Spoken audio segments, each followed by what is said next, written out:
Hello everyone. Let us see main question 8. Answer the following questions. That question number 19. Analyze the list of experiments in the table given below.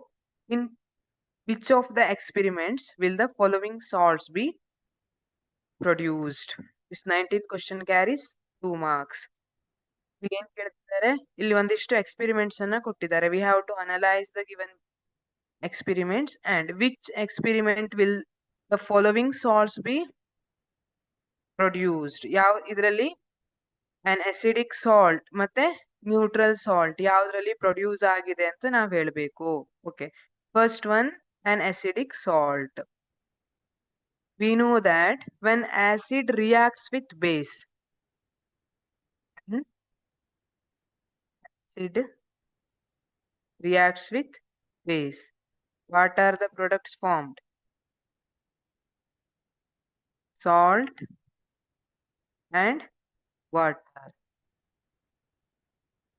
ಈಗ form ಆಗಿರೋ salt ಅಲ್ಲಿ ಯಾವುದು acidic nature ಅನ್ನ ತೋರಿಸುತ್ತೆ ಅಂತ ಕೇಳ್ತಿದ್ದಾರೆ. So experiment number 1, strong acid weak base. ಇಲ್ಲಿ ನೀವು ನೆನ್ಪಿಟ್ಕೊಳ್ಳಿಕ್ಕೆ ಈಸಿ ಮೆಥಡ್ ಒಂದು ಹೇಳ್ಕೊಡ್ಬೇಕಂದ್ರೆ, ಯಾರು ಸ್ಟ್ರಾಂಗ್ ಇರ್ತಾರಲ್ಲ ಅವರು ತಮಗ್ ಬೇಕಾದಂಗೆ ನಡೆಸ್ತಾರೆ ಅಲ್ವಾ, ಅವ್ರ ತರನೇ ಅವ್ರಿಗೆ ಬೇಕಾದಂಗೆ ಮಾಡ್ತಾರೆ. ಇಲ್ಲಿ ನೋಡಿ, ಆಸಿಡ್ ಮತ್ತೆ ಬೇಸ್ ಅಲ್ಲಿ ಯಾರು ಸ್ಟ್ರಾಂಗ್ ಇದ್ದಾರೆ ಅವ್ರು ಹೇಳ್ದಂಗೆ ಇಲ್ಲಿ ಬಂದಿರ್ತಾರೆ. ಗೊತ್ತಾಯ್ತಾ? ಈಗ strong acid weak base, which one is strong? Acid is strong. So ಬಂದಿರೋ ಸಾಲ್ಟಿಗೆ ಯಾವ ನೇಚರ್ ಇರಬೇಕು? Acidic nature. therefore acidic salt ಅನ್ನ this one, when strong acid reacts with weak base, then acidic salt is formed or produced. ಇಲ್ಲಿ weak acid strong base.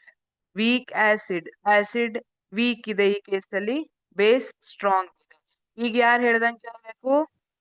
Base ಹೇಳ್ದಂಗೆ ಕೇಳಬೇಕು ಅಥವಾ, ಯಾಕಂದ್ರೆ ಸ್ಟ್ರಾಂಗ್ ಇದೆ ಹಾಗಾಗಿ ಸಾಲ್ಟ್ ನೇಚರ್ ಯಾವ್ದು ಬರುತ್ತೆ?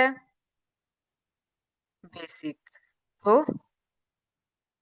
ಇಲ್ಲಿ ಅಸಿಡಿಕ್ ಸಾಲ್ಟ್ ಬರೋದಿಲ್ಲ. ಅಂಡ್ ಇಲ್ಲಿ ಸ್ಟ್ರಾಂಗ್ ಆಸಿಡ್ ಇದೆ, ಸ್ಟ್ರಾಂಗ್ ಬೇಸ್ ಇದೆ, ಇಬ್ರು ಸ್ಟ್ರಾಂಗ್ ಇದ್ದಾರೆ, ಅವಾಗ ನ್ಯೂಟ್ರಲೈಸ್ ಆಗ್ಬಿಡ್ತಾರೆ ಅಲ್ವಾ. ಇವ್ರೇನಾದ್ರೂ ವಾದ ಮಾಡಿದ್ರೆ ಅವರು ವಾದ ಮಾಡ್ತಾರೆ, ಇಬ್ರು ನಡುವೆ ಗಲಾಟೆ ಮಾಡ್ಕೊಳ್ಲಿಕ್ಕೆ ಏನು ಇರೋದಿಲ್ಲ, ಯಾರು ಸೋಲೋದಿಲ್ಲ ಅಲ್ಲ. ಸೊ ಏನಾಗ್ಬಿಡ್ಬೇಕಲ್ಲಿ? ನ್ಯೂಟ್ರಲೈಸ್ ಆಗ್ಬಿಡ್ಬೇಕು. ಸೊ ಆ ನ್ಯೂಟ್ರಲ್ ಸಾಲ್ಟ್ ಯಾವಾಗ ಪ್ರೊಡ್ಯೂಸ್ ಆಗುತ್ತೆ? When both are strong acid and both are strong. Both acid and base are strong. That is, strong acid reacts with strong base. Weak acid plus weak base. ಇಬ್ರು weak ಇದ್ದಾರೆ, ಯಾರು ಜಗಳ ಮಾಡ್ಲಿಕ್ಕೆ ಹೋಗೋದಿಲ್ಲ, neutral. So weak acid plus weak base. This also produce neutral salt. ಇಲ್ಲಿ acid base ಜಗಳ ಎಲ್ಲ ಮಾಡ್ಕೊಳ್ಳೋದಿಲ್ಲ. ಗೊತ್ತಾಯ್ತಾ? ನಿಮ್ಗೆ ಗೊತ್ತಾಗ್ಲಿ ಅಂತ ಹೇಳ್ತಿರೋದದು. ಹೇಗೆ ಇಲ್ಲಿ ಆಸಿಡ್ ಮತ್ತೆ ಬೇಸ್ ರಿಯಾಕ್ಟ್ ಆಗಿ ಸಾಲ್ಟ್ ಕೊಡುತ್ತಲ್ಲ, ನಿಮ್ಗೆ ನೆನ್ಪಿಟ್ಕೊಳ್ಳಿಕ್ ಈಸಿ ಆಗ್ಲಿ ಅನ್ನೋದಕ್ಕೋಸ್ಕರ ಈ ತರ ಹೇಳ್ತಿರೋದಷ್ಟೇ. So experiment number 1, an acidic salt is produced. In experiment number 3 and 4, neutral salt is produced. Thank you.